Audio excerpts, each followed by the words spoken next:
Hello folks, today I'd like to talk about how to remove and replace the cabin air filter in my 2004 Volkswagen Jetta.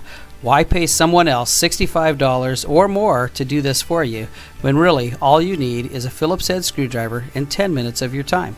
So let's get started.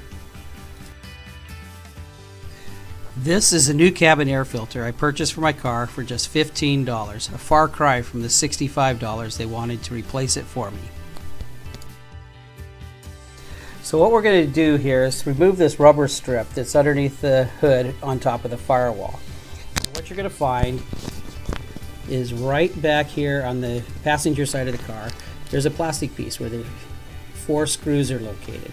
So we're going to remove those 4 screws, and underneath there we're going to find the cabin air filter. So let's get those screws removed.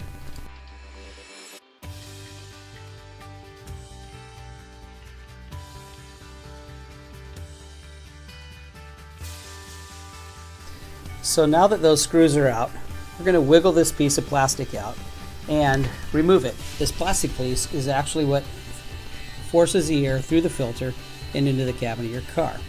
So once that's out, we're going to take a look down in there and see your cabin air filter.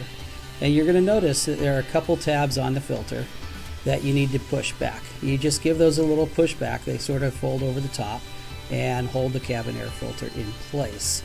So we'll push those, pull them back, and then the cabin air filter should just pop straight out of there.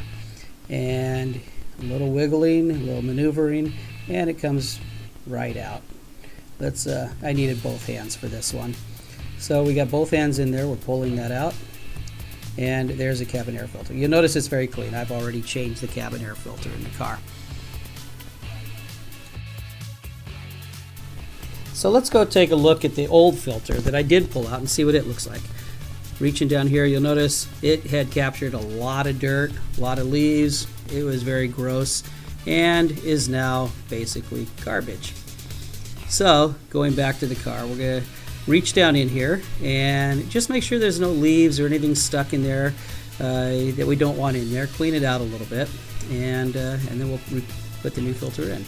If you're curious how this works and how most cars work, you'll see those are the air vents. The air flows through into the filter and back up into your car. So what we're going to do now is put the new filter back in. Please note that on this particular car, the air filter did not come with this plastic piece that went around it to hold it. So you want to make sure you keep that from the old filter and put it on the new filter and make sure everything's nice and snug and fits in there. So here we go. We're going to put it in there, put it down. Make sure to push it down, and so those tabs that you pulled off at the beginning are also back on and holding the air filter in place. That will make sure that you have a good snug fit all around it and there are no leaks that can allow debris or leaves and other things to get in there. So now we're going to put the plastic piece back in.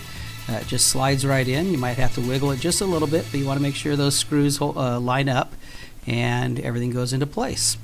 And then the last thing to do once we get everything put back together is put that rubber piece back on above the firewall there. That is actually a very important part of the process. You want that rubber piece there because that keeps the heat from the engine getting down into the vent and allowing hot air into your car when you're driving down the road hoping for just fresh air. So we'll get these screws back in, and I didn't show putting the rubber piece back on, but it just slides on there, and we're done. You have just changed the air cabin filter in your car.